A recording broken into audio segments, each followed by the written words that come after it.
बिस्मिल्लाहिर्रहमानिर्रहीम, अस्सलाम वालेकुम। मैं हूं ईसा नकवी और मेरे साथ मौजूद हैं Adeel Sarfaraz. Supreme court of Pakistan को कवर करते हैं। सुप्रीम कोर्ट में दो बहुत ही अहम डेवलपमेंट्स हुई हैं। पाकिस्तान तहरीक इंसाफ जिसको घेरने घारने की, ट्रैप करने की कोशिश की जा रही थी, अदील सरफराज का ये कहना है कि पीटीआई ट्रैप होने से बच गई है, जो उन्होंने काम किया है। साथ ही हमारे सामने एक और मामला आ जाता है कि वैसे तो आपको पता है कि बहुत पर्दे मौजूद होते हैं और उन नकाब के पीछे बैठकर सारी कार्रवाई की जाती है, कहीं ना कहीं कोई गुंजाइश होती है। लेकिन एक बहुत बड़ा इल्ज़ाम तवातर के साथ पाकिस्तान तहरीक इंसाफ लगाती आई कि इलेक्शन कमीशन ऑफ पाकिस्तान हुकूमत की, पीडीएम की गेम कर रहा है। अब एक और हमारे सामने एक बड़ी इंपॉर्टेंट डेवलपमेंट आती है जो फिर अगेन सजेस्ट करती है कि शायद इमरान खान साहब का जो मौक़िफ़ है वो 100% दुरुस्त है, जिससे इनकार करता है ज़ाहिर इलेक्शन कमीशन। पीडीएम भी कहती है कि ऐसा कुछ नहीं है। और तीसरा इंतहाई अहम मामला कि टीम जो इमरान खान साहब ने बनाई थी मुज़ाकरात करने के लिए, उसने हाथ खड़े कर दिए हैं। और सुप्रीम कोर्ट ऑफ पाकिस्तान में जो दो डेवलपमेंट्स बड़ी हुई हैं, वन बाय वन उनके ऊपर बात कर लेते हैं। अदील सरफराज साहब, इलेक्शन कमीशन ऑफ पाकिस्तान, फ़ैसला आया था कि 4 अप्रैल को ये फ़ैसला आया 14 मई के इंतखाबात का। उसके हवाले से लोगों को डिटेल्स मालूम है। अब अगर रिव्यू में जाना होता है, किसी ने भी नज़र षानी की दरख्वास्त देनी होती है, नज़र षानी के लिए टाइम होता है 1 माह तक, आप जो है वो नज़र षानी की दरख्वास्त दे सकते हैं। 29 दिन तक फ़ैसला आने के बाद इलेक्शन कमीशन ऑफ पाकिस्तान ने कहा जनाब सुप्रीम कोर्ट का फ़ैसला है, सारा अंकों पर हम इस पर अमल दरामद करेंगे। शेड्यूल जारी हो गया, शेड्यूल अपडेट हो गया, नॉमिनेशन पेपर्स जनाब, स्क्रूटनी, उसके बाद हम तो सिर्फ बैलेट पेपर की छपाई का मसला आ गया। ऐसा लग रहा था जैसे इलेक्शन कमीशन जो है वो अगर हुकूमत ताउन कर दे, 21 अरब रुपए दे दे और सिक्योरिटी इदारे जो हैं वो आपको सिक्योरिटी फराहम कर दें, तो they are good with it. वो बड़े आराम से उनको एग्री करते हैं इस फैसले से और इस पे अमल दरामद कराने में संजीदा हैं। लेकिन अब वो रिव्यू फाइल करते हैं और रिव्यू में बताएं जनाब कि उन्होंने क्या ज़बान इस्तेमाल की है, क्या दलाइल उन्होंने। सर एक तो इससे पहले मैं कि उसके कंटेंट पे आऊँ, जो रिव्यू है ये फ़ाइल करने के हवाले से हमारे एक दो दोस्तों ने ख़बर दी थी कुछ रोज़ कबल कि इलेक्शन कमीशन रिव्यू फ़ाइल करने जा रहा है। इलेक्शन कमीशन ने बाज़ाब्ता तौर पर उस ख़बर की तरदीद की और कहा कि हम रिव्यू फ़ाइल नहीं कर रहे। Very interesting. और आज सुप्रीम कोर्ट में रिव्यू फ़ाइल कर दिया गया। आज 30 रोज़ मुकम्मल हो गए और जो रिव्यू फ़ाइल किया गया है, अब उसके अगर कंटेंट पे आए तो आपको भी मालूम है बड़ी सख्त ज़बान लिखी गई है उसके अंदर। और जो जजेस हैं उनको बाकायदा तौर पर ये बताया गया है, उनको सिखाया गया है कि कानून क्या है, आइन क्या है और आप हम बताते हैं आपको। जो कुछ गुज़िश्ता कई रोज़ से, कुछ रोज़ से पार्लियामान जो सिखा रहा है जजेस को, वही आज इलेक्शन कमीशन ने सिखाने की कोशिश की है। और मैं तो आज जो लैंग्वेज मैंने पढ़ी है इस रिव्यू पिटिशन की, उससे इसका ड्राफ्ट जो है वो तैयार किया है मेरी दानिश में शायद इरफान कादिर साहब ने। और जिस वकील भी हैं इलेक्शन कमीशन के। और क्योंकि जिस तरह की लैंग्वेज इस्तेमाल की गई है ये मुझे सजील सवाती की नहीं लग रही, जो कि वकील हैं इलेक्शन कमीशन के। शायद उन्होंने भी ये लिखा हो और उन्होंने जो डायरेक्शन उनको दी गई हों, एक बंदे ने तो नहीं किया होगा ना, फिर कुछ लोगों ने उसको वेट भी किया कुछ होगा। मेरे सोर्सेज ये भी बता रहे हैं कि ये जो स्टेटमेंट तैयार हुआ है ये एजी ऑफिस में हुआ है, अटॉर्नी जनरल के ऑफिस के अंदर। तो अभी ये आप मुझे ये मत कह दीजिएगा कि कोई हाजिर सर्विस या रिटायर्ड जज भी इसमें शामिल नहीं। जो जितनी भी इस वक्त तैयार हो रही हैं चीज़ें वो एजी ऑफिस के थ्रू ही हो रही हैं, जो कुछ भी है। ये तो एक बड़ी आप कह सकते हैं लिखी पड़ी बात है। और जो बात है वेटिंग के लिए डॉक्यूमेंट दे दिया जाता है, इमला की गलतियां निकालने अब देखें इलेक्शन कमीशन उसी पिटीशन में ये भी कह रहा है कि हम एक आईनी इदारा है और हमें कोई डिक्टेट नहीं कर सकता। और जजेस को वो ये कह रहे हैं कि आपके पास दरअसल इख्तियार ही नहीं है कि आप इलेक्शंस की तारीख दें, और जो आपने किया है आपने अपनी हदूद से तजावुज़ किया है, अपने फ़ैसले को वापस लें। बड़ी सख्त बातें कही गई हैं। सख्त ये इस वजह से हैं ईसा भाई, ये इससे कबल जब इलेक्शन कमीशन के वकील पेश हुए हैं सुप्रीम कोर्ट में तो उन्होंने इस तरह की कोई बात नहीं की। उसके बाद जब अदालत ने एक शेड्यूल दे दिया, तारीख दे दी इंतखाबात की कि 14 मई है, आपने इंतखाबात कराने हैं, उस शेड्यूल के ऊपर प्रॉपर काम शुरू कर दिया गया। वो मुख्तलिफ जो आप कह सकते हैं उसके आस्पेक्ट्स उन्होंने उसके ऊपर बाकायदा अपने नोटिफिकेशंस जारी कर दी और ये ख़बरें चलवाई गई कि हमने काम अमल दरामद अदालती फ़ैसले पर शुरू कर दिया है। और उसके बाद ये तासुर भी दिया गया कि हमें मुआवनत एक मरतबा फिर नहीं की जा रही, हमारी जो आप कह सकते हैं रुपया देना था उन्होंने 21 अरब रुपया वो नहीं दिया गया। उसके बाद आपको याद होगा एक जवाब उन्होंने दोबारा जमा करवाया सुप्रीम कोर्ट के अंदर और उसमें उन्होंने एक मरतबा फिर 8 अक्टूबर की बात की।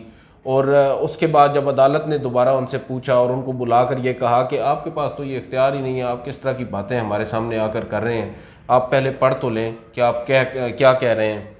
वहाँ से उन्होंने फिर वो बैक ट्रैक किया, अब फिर उन्होंने ये रिव्यू पिटीशन फाइल की है। और यहाँ पे सवाल यह है कि ये रिव्यू पिटीशन, ये मौक़िफ़, ये फैसला आने के 2 दिन, 4 दिन, 8 दिन, 10 दिन के बाद भी किया जा सकता था। आखिरी दिन का इंतज़ार करने से मैसेज ये जाता है कि जो हुकूमत पीडीएम कहती है कि इल्तवा का शिकार करना है, इलेक्शंस को डिले करना है, डिलेड इलेक्शन चाहिए, उसमें टाइम बाय करना है, उस टाइम बाय करके उसमें इमरान खान को कंट्रोल करना है, मैनेज करना है इमरान खान को, तो उसमें तो फिर अब पार्ट एंड पार्सल लग रहा है इलेक्शन कमीशन अपेरेंटली तो सर लग रहा है। मैं तो अपनी थोड़ी देर पहले जो मैंने वीडियो की थी मैंने उसमें यही बात कही थी कि इलेक्शन कमीशन इसमें बाज़ाब्ता तौर पर पीडीएम का जो मौक़िफ़ है उसको बयान कर रहा है। और जो बातें पीडीएम के वकला ने यहाँ पर की हैं सुप्रीम कोर्ट में या पार्लिमान में खड़े होकर कही हैं, वो आज एक रिव्यू पिटीशन के अंदर वो लिख कर अदालती रिकॉर्ड पर ले आए हैं। अब यहाँ पर जजेस के ऊपर डिपेंड करता है, चीफ जस्टिस बिलखसूस नज़र यही आ रहा है कि ख़ुद को वो बंद गली में लेके आते जा रहे हैं। पीडीएम को शायद वो ऑन बोर्ड लाने के चक्कर में या जिस भी सेंस में शायद अपनी गुडविल वो शो करना चाहते हैं, अपनी एक लेगेसी छोड़ना चाहते हैं, उन्होंने सुप्रीम कोर्ट को जो है वो बंद गली में ला खड़ा किया है। आज एक आर्टिकल भी लिखा है, आपने पढ़ा होगा, वो जो इंडियन एक साबिक जस्टिस हैं, जज हैं हाई कोर्ट सुप्रीम कोर्ट के, उन्होंने भी काफ़ी तनकीद की है चीफ जस्टिस के ऊपर। उन्होंने कहा जो हामी है सुप्रीम कोर्ट के इस पूरे सिनेरियो के अंदर, वो भी अब ये कहने पर मजबूर हो गए हैं कि सुप्रीम कोर्ट जो है वो नज़र ये आ रहा है कि ब्लैकमेल हो रही है पीडीएम के हाथों।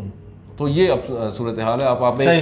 अच्छा आदिल, ये तो मामला हो गया इलेक्शन कमीशन ऑफ पाकिस्तान का। ये जो एक और पर्दा है वो एक और पर्दा सामने से अपेरेंटली गिरता हुआ नज़र आता है। अब आ जाते हैं पाकिस्तान तहरीक इंसाफ, मुज़ाकरात वाला मामला चल रहा था और ये गुफ्तगू में इस बात का इजहार इमरान खान की गुफ्तगू में भी हमें मिलता है, फवाद चौधरी की, शाह महमूद कुरैशी की, बैरिस्टर अली ज़फ़र का नहीं मैंने सुना, परवेज़ खटक साहब का जो है वो सुना है, बाकी लोगों की भी, कि ये मुज़ाकरात में उलझा के ट्रैप किया जा रहा है पाकिस्तान तहरीक इंसाफ को। लेकिन आज बड़ी मूव की तहरीक इंसाफ ने, मुज़ाकरात कार जो है टीम जो है उसने हाथ खड़े कर दिए कि जनाब साढ़े बसों बाहर है। आप बताएं आज क्या जवाब जमा कराया? मैं इस दौरान निकाल भी लेता हूँ, आखिरी सफ़ा बड़ा इंटरेस्टिंग है उस जवाब का। उसमें बुनियादी तौर पर ये जो इन्होंने जवाब जमा करवाया है हुकूमत, कल मैं और आप पार्लिमान में ही मौजूद थे जब रात को हुकूमती जो टीम है उन्होंने पहले मीडिया टॉक की, इसहाक डार वगैरह ने। इसहाक डार साहब बार बार एक ये तासुर देने की कोशिश कर रहे थे कि मामलात जो हैं वो अभी भी हमारे हाथों में हैं और हम लोग जो हैं वो मिलकर इस मामले को हल कर लेंगे। सिर्फ एक मुद्दा है कब इलेक्शन करवाने हैं, उसके ऊपर असेंबली की तहलील की तारीख का बिल्कुल, और उसके बाद हम बिल्कुल हर चीज़ पे ऑन बोर्ड हैं। और वो चीज़ें गिनवा रहे थे जो वो गुज़िश्ता कई दिनों से ऑन बोर्ड हैं इन मुज़ाकरात को शुरू करने से पहले, जिसी वजह से वो सब लोग सुप्रीम कोर्ट में भी गए थे कि एक रोज़ इंतखाबात होने चाहिए। कल उन्होंने जो तासुर देने की कोशिश की कि हम लोग अभी भी जो मुज़ाकराती अमल है हमारा जारी है, ये बताने से वो कासिर थे कि अगला इजलास कब होगा। जब हम नीचे उतरे वहाँ पर पाकिस्तान तहरीक इंसाफ के लोग टॉक कर रहे थे, शाह महमूद कुरैशी अपनी तैयारी के साथ उन्होंने पूरे नोट्स लिए हुए थे, उन्होंने मीडिया को बताया और फिर उन्होंने ये ऐलान कर दिया कि हम लोग सुप्रीम कोर्ट में अपना जो रिप्लाई है वो फाइल कर रहे हैं। ये कंसाइज स्टेटमेंट है जो अदालत ने हमसे मांगा है। बड़ी इंटरेस्टिंग बात मैं आपको बड़े वसूख के साथ, बड़े दावे के साथ ये बता रहा हूँ, क्योंकि जब शाह महमूद कुरैशी साहब जो हैं वो कर रहे थे अपनी प्रेस कॉन्फ्रेंस कर रहे थे, प्रेस टॉक कर रहे थे, तो कुरैशी साहब के हाथ में ऐसे उन्होंने कुछ सफ़ात उठाए हुए थे, वो आपने देखे होंगे। मैं उस वक्त बिल्कुल साथ खड़ा हुआ था, फवाद चौधरी थे, बाकी लोग खड़े हुए थे। जो उन सफ़ों के ऊपर पेन के साथ कुरैशी साहब ने अपनी राइटिंग में लिखा हुआ था, ये जो कंसाइज स्टेटमेंट है वो एग्जैक्टली वही है। और ये जो स्टेटमेंट है ये उस तरीके से नहीं लिखी गई। को अलहदा होने के बाद पाकिस्तान तहरीक इंसाफ के पास मार्जिन तो बहुत कम था। ये लोग कमेटी वहाँ से निकले हैं बैंक्वेट हॉल से, बैंक्वेट हॉल से बाहर आने तक किसी जगह रुक कर ये स्टेटमेंट लिखना मुमकिन नहीं था।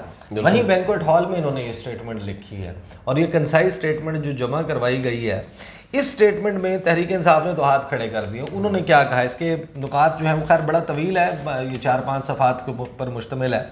इसका आखिरी ऑपरेटिंग पैराग्राफ है जिसको मैं पढ़ूंगा कि प्रे क्या की गई है, इस्तदा क्या की गई, और उस पर दिल से उनकी राय मांगेंगे। कुरैशी साहब ने जो कल ब्रीफिंग दी थी ना, उस ब्रीफिंग के तमाम मदरजात यहाँ पर मौजूद हैं।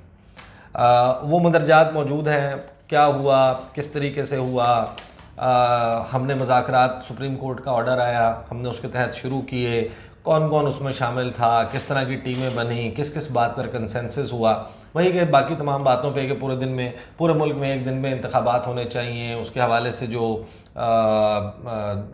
किस तरीके से उसको प्रोसेस चलाना है, उस दिन जो है वो केयर टेकर सेटअप होना चाहिए, आईनी तरमीम की बात, वो सारी बातें इस जवाब में दर्ज हैं। आखिर में ना एक प्रेयर लिखी गई, यानी कि जो कोर्ट से इस्तदा की गई है, वो इस्तदा ये की गई है और उस पर साइन जो है वो इन तीनों अशख़ास के मौजूद हैं, शाह महमूद कुरैशी के, फवाद चौधरी के, senator and barrister Syed Ali Zafar.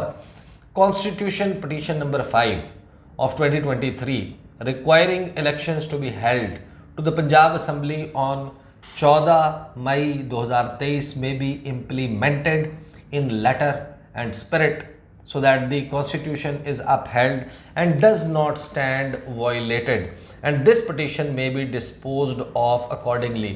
यानी तहरीक इंसाफ ने मुकदमा निपटाने की इस्तदा कर दी है कि ये जो आम शहरी को ये टेंशन हुई थी सरदार काशिफ खान को कि ये मामला जो है वो सुलझ नहीं रहा, इसको सुलझाने के लिए मुज़ाकरात करें और सियासी फ़हम व फरासत का मुज़ाहरा किया जाए, फ़रीक़ैन मेज़ के गर्द बैठ कर मुज़ाकरात के ज़रिए इसका हल निकालें। तो तहरीक इंसाफ कहती है कि जनाब वो एक कॉन्स्टिट्यूशन पिटीशन नंबर 5 of 2023, ये तो 9 है जिसकी हम बात कर रहे हैं, जिसमें जवाब जमा कराया है, और 5 के ऊपर आपको थोड़ा सा गो स्लो इस वजह से नज़र आता है क्योंकि ये 9 वाली पटिशन सामने आ गई थी।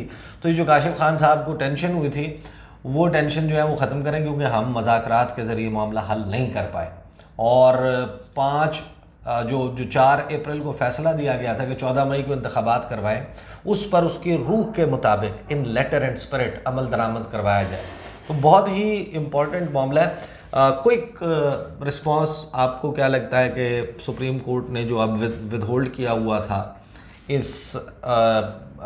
इसी मामले पे 9 कॉन्स्टिट्यूशन पिटीशन नंबर 9/2023 इसके ऊपर फैसला होल्ड किया था जुमेरात के रोज़ और टाइम दे दिया था कि आप मुज़ाकरात कर लें, कहा था कि इसका रिटर्न ऑर्डर आ जाएगा, मुनासिब ऑर्डर देंगे, वो ऑर्डर नहीं आया था। तो इसका मतलब ये है कि अब तो ये तहरीक इंसाफ ने कहा अब इसको निपटा दें। बेसिकली तो सुप्रीम कोर्ट इंतज़ार कर रही थी इसी डायलॉग के प्रोसेस का कि ये किस करवट कोई ऊँट बैठे तो ही वो अपना ऑर्डर देंगे। अब नज़र ये आ रहा है कि कल शायद एक ऑर्डर आ जाएगा और उस ऑर्डर के अंदर एक तो वो उस रोज़ की समात का हवाला हो और शायद आइंदा जो समात है उसका भी मेंशन किया जाए और वो समात आइंदा की यानी जुमे के रोज़ वो हो सकती है। आज मेरी जो अटॉर्नी जनरल हैं उनसे भी गुफ्तगू हुई है, सुप्रीम कोर्ट में मुलाकात हुई थी। उनसे मैंने जब पूछा कि पीटीआई ने तो अपना कंसाइज स्टेटमेंट दे दिया है तो क्या आप भी देंगे कंसाइज स्टेटमेंट, तो उनका जवाब बड़ा दिलचस्प था। उन्होंने करवा दिया है तो हमें भी करवाना होगा। तो यानी कि वो अब जब ये बाहर निकले थे मुज़ाकरातकार, मैंने आपको याद है मैंने वीडियो की जो वहीं पार्लियामेंट में रिकॉर्ड की थी, उसमें मैंने इसका तज़किरा किया था कि मैंने पूछा आज़म नज़ीर तारड़ साहब वज़ीर कानून, उनसे कैटेगोरिकली 3-4 मरतबा पूछा, रोक के पूछा, बाजू उनका पकड़ के पूछा, वो जा रहे थे। मैंने उनको कहा कि आप जवाब जमा करवाएंगे इसकी प्रोग्रेस रिपोर्ट सुप्रीम कोर्ट में। उन्होंने सर हिलाया, पहले वो कोशिश करते रहे, जवाब देने से गुरेज करते रहे, फिर उन्होंने हल्का सा नहीं कहा और इस तरीके से कहा कि जैसे वो ये चाहते होंगे मैं ना सुन पाऊँ उसको कि वो कह रहे हैं कि नहीं। तो ना ही वो तारीख़ दे रहे थे आइंदा मुज़ाकरात की कि कब तय हुआ है, ये भी कह रहे थे कि मस्बत हुए हैं, साथ में जवाब प्रोग्रेस रिपोर्ट जमा करवाने का भी कह रहे थे कि कोई मुबहम सा जवाब दे रहे थे। तो अब तहरीक इंसाफ जो है उसने जवाब जमा करा दिया है। अब इंतज़ार है समात का, सुप्रीम कोर्ट ऑफ पाकिस्तान इसको कोई कॉज लिस्ट जारी करके इसको फिक्स कर देती है, क्या करती है। ये घंटों की गेम है, इंशाल्लाह अगली वीडियो में मुलाकात होगी। मुझे और अदील सरफराज को इजाज़त दीजिए, अल्लाह हाफ़िज़।